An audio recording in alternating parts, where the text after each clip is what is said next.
अब इसमें एक आखिरी पड़ाव में विलयन के असामान्य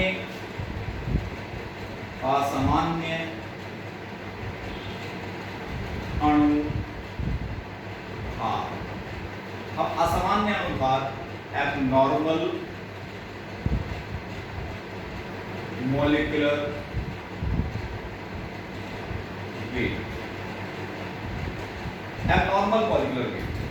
अब हम इस पर चल रहे हैं, असामान्य अणु भार या अणु द्रव्यमान, ये इस पर हम जब चर्चा कर रहे हैं तो ये कब पॉसिबल है कि अभी हम कह रहे हैं चारों क्वालिटेटिव प्रॉपर्टीज जो हैं वो किस पर निर्भर करती हैं, संख्या पर निर्भर करती हैं, उनकी प्रकृति पर निर्भर नहीं करती। यदि हमने किसी विलय को विलायक में घोला और वो विलय घुलने के बाद उस दो टुकड़ों में कट गया, जैसे सोडियम क्लोराइड का एग्जांपल ले लें, NaCl का एग्जांपल ले लें, जैसे इसको हम जल में बोलते हैं, ये NaCl नहीं रहता, ये Na+ और Cl में विभक्त हो जाता है। ऐसे ही एक मॉलिक्यूल या दो मॉलिक्यूल आपस में जोड़ करके एक मॉलिक्यूल बना लें, जैसे एसिटिक एसिड आपस में मिलकर के डाइमर बना दें।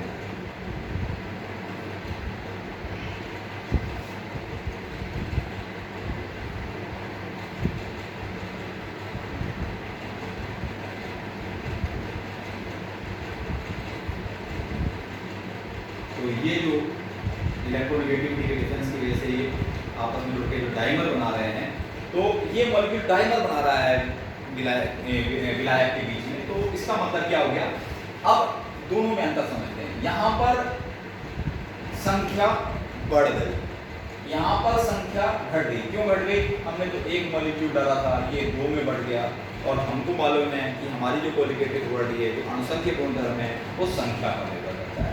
संख्या बढ़ गई, इसका मतलब है कि हमारा क्वालिटेटिव प्रॉपर्टी में बढ़ जाए। अब ये क्या ये पूरी तरह से विभाजित होता है? ये 100% विभाजित। अगर ये 100% विभाजित होता तो कुछ कहना ही नहीं है, हम सीधे कह सकते हैं कि जितनी भी हमारी क्वालिटेटिव प्रॉपर्टी आनी थी वो इसकी जस्ट डबल आ जाएगी। पर अगर ये कुछ परसेंटेज में ही विभाजित होता है, ऐसे ही ये भी यदि ये कुछ परसेंटेज में ही आपस में ज्वाइंट करते हैं, एसोसिएट होते हैं, तो इस तरह से एबनॉर्मल हम अगर इससे अनुभार निकालें कि क्वालिटेटिव प्रॉपर्टी से सामान्य सूत्र लगा करके, तो हमको कुछ जो अनुभार मिलेगा वो एबनॉर्मल मिलेगा। कि हर बार हमें मॉलिक्यूलर मास निकालना था, तो हर बार अगर हम हमारा मॉलिक्यूलर मास निकालते तो हमको क्या मिलता? एबनॉर्मल मिलता। तो इसी चीज को समझाने के लिए वॉन ट्रॉप ने एक फैक्टर दिया I। इसने बताया कि अणुओं का संयोजन और वियोजन संभव है। तो अगर अणु संयोजित होते हैं तो और वियोजित होते हैं तो क्वालिटेटिव प्रॉपर्टीज में या अणुसंख्यक गुणधर्म में बदलाव आता है। तो इस I को निकालने के लिए उसने एक सूत्र दिया, सामान्य अणुभार बटे असामान्य अणुभार, या इसको यूं कह लीजिए कि I के लिए हम ये लिख सकते हैं, क्योंकि अगर हम वियोजित और संयोजित की बात करते हैं तो वियोजन या संयोजन के पश्चात अणु की संख्या बटे वियोजन या संयोजन के पश्चात अणुओं की संख्या, या यूं कह लीजिए असामान्य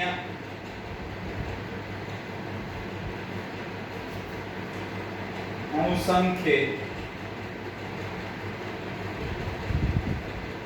गुणधर्म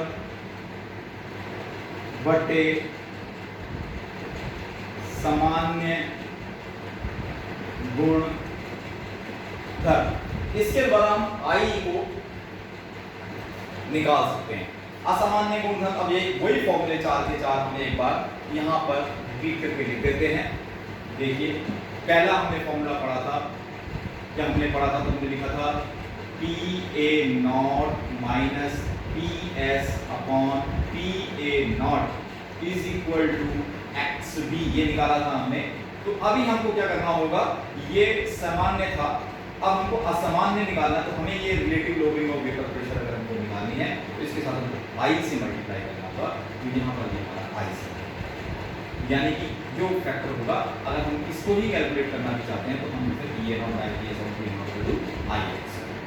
अगर इसी तरह से हम डेल्टा टीवी निकालना चाहते हैं तो दूसरी कॉलिगेटिव प्रॉपर्टी थी जिसमें हम बोलते थे क्या,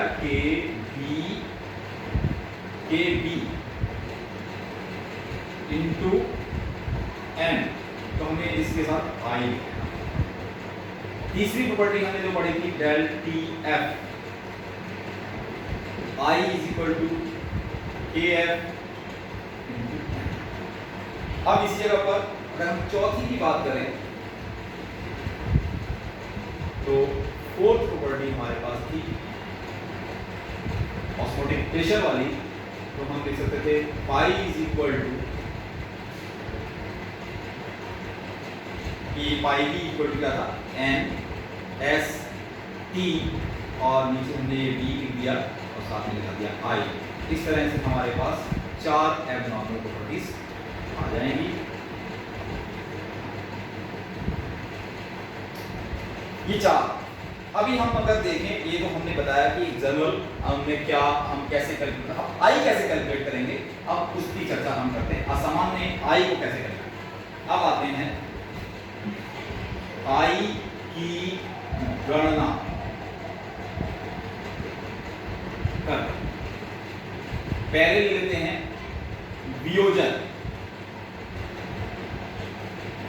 मान लेते हैं हमने कोई AB, अगर हम टिपिकल लेना चाहते हैं तो हम थोड़ा टिपिकल मॉलिक्यूल ले लेते हैं। कोई ऐसा आयनिक कंपाउंड है जो AXBY से मिलकर के बना है, और जब वो वियोजित होता है, पूर्ण रूप में वियोजित भी नहीं मानते, तो हम मान लेते हैं कि क्या हो गया, AX और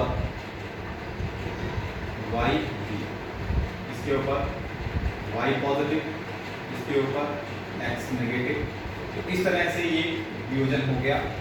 अब अगर इसकी कंसंट्रेशन अगर हम मान लेते हैं कि ये एक मॉलिक्यूल था, जब ये वियोजित हुआ ही नहीं था तो ये शून्य, तो हम यहाँ लिखते हैं वियोजन से पूर्व, जब ये वियोजित हुआ ही नहीं था। अब 1 माइनस, मान लीजिए कि इसकी वियोजन की जो क्षमता है वो अल्फा है, कितना फ्रैक्शन इसमें से वियोजित हो सकता है, वो क्या है, अल्फा। तो अगर अल्फा वियोजित होगा तो अल्फा ही यहाँ बनेगा, अल्फा ही यहाँ बनेगा, और जो स्टोइकियोमेट्रिक कोएफिशिएंट्स होते हैं उसके मल्टीपल में ये आता है x अल्फा और y अल्फा बनेगा, ये वियोजन के पश्चात। अब अगर मान लें इनकी कंसंट्रेशन है C, तो ये तो 0 0 के साथ मल्टीप्लाई करके C को कोई फायदा नहीं है। यहाँ पर अगर हम करें तो C 1 माइनस अल्फा, यहाँ पर भी हम करें तो C अल्फा, और यहाँ पर भी करें तो C y अल्फा। तो अब अगर हम ये ले लेते हैं तो हमको I कैलकुलेट करना आसान होगा। हमने पढ़ा है वियोजन के पश्चात अणुओं की संख्या, वियोजन के पश्चात, दोबारा सूत्र लिख दे रहा हूं,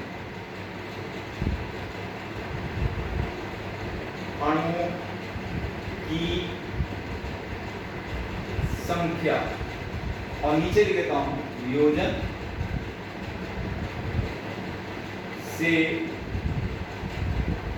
पूर्व अणुओं की संख्या। वैसे इतना टिपिकल आएगा नहीं, जहाँ तक दो ही आपके जो है वो मॉलिक्यूल जो है ए बी टाइप का होगा, A प्लस B, ये इतना C X अल्फा और Y अल्फा की आपको आवश्यकता वैसे होगी नहीं अगर सामान्य हम इंटर में पढ़ रहे हैं। और ऐसे ही जहाँ संयोजन की बात आएगी वहाँ भी डाइमर्स पर ही चर्चा करेंगे। हमने इसका एग्जाम्पल ले लिया है तो कोई दिक्कत नहीं है, ऐसे लिख देते वियोजन के पश्चात अणुओं की संख्या क्या है, ये वियोजन के पश्चात के अणुओं की संख्या है, ये भी वियोजन के पश्चात, तो क्या क्या है C 1 minus alpha plus C x alpha plus C y alpha, और वियोजन से पूर्व अणुओं की संख्या क्या है C प्लस 0 प्लस 0, ये क्या मतलब थे ही, ये तो वियोजन के पश्चात बने हैं, तो हम अगर इनको कैलकुलेट कर लेंगे तो आ जाएगा C minus alpha plus C x C alpha plus y C alpha upon C, ये कंसंट्रेशन है। अगर आप चाहो तो C अगर इनमें से आप कॉमन लेकर के कट भी कर सकते हैं, कॉमन आ जाएगा, तो I इज इक्वल टू आ जाएगा हमारे पास 1 minus alpha plus x alpha plus y, इससे हम I कैलकुलेट कर लेंगे और I की वैल्यू हम क्वालिटेटिव प्रॉपर्टी वाले में रख करके इस वियोजन से इसको कैलकुलेट करेंगे। अब अगले वाले पे आते हैं संयोजन। अगला जो पॉइंट है वो है संयोजन। तो अब चलते हैं संयोजन पर। सेकंड पॉइंट है हमारे पास संयोजन। अब संयोजन पर जब चर्चा करते हैं तो हम यहाँ पर मॉलिक्यूल ऐसा लेते हैं, मान लेते हैं हमने तो A मॉलिक्यूल लिया और ये डायमर बना रहा है A2 में, ठीक, यहाँ पर 2 मॉलिक्यूल ले लिए, यहाँ A2 हो गया। अब यहाँ पर 1 ले लिया, यहाँ पर 0, संयोजन से पूर्व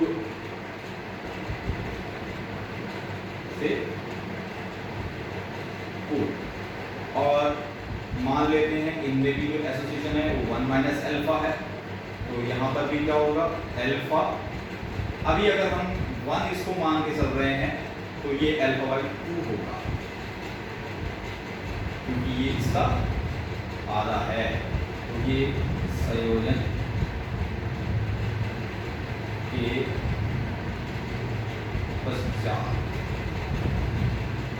यदि ये कंसंट्रेशन C ले लेंगे तो यहाँ पर 0 रहने दीजिए, यहाँ पर C, यहाँ पर C ले लीजिए, फिर वही फॉर्मूला, यहाँ पर हमको यहाँ पर वियोजन लिखा था, यहाँ हमको संयोजन लिखना है। संयोजन के पश्चात अणु की संख्या संयोजन से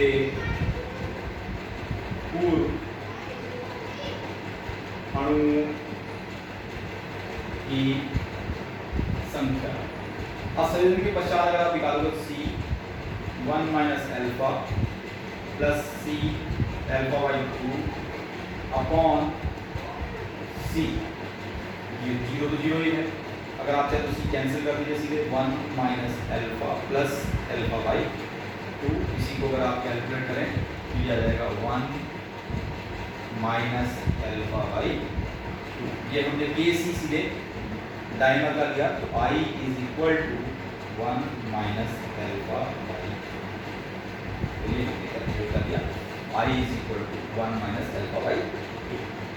तो इसके साथ ये विद्यन अध्याय समाप्त हो गया। इसकी एक्सरसाइज अगर आपके पास बुक अवेलेबल है, नहीं तो आप CBSE की साइट्स में जाकर के इसको डाउनलोड कर लीजिए और ये चैप्टर आज समाप्त होता है। इसकी एक्सरसाइज कीजिए, कोई दिक्कत होगी तो आप अपने कमेंट में क्वेश्चंस पूछ सकते हैं।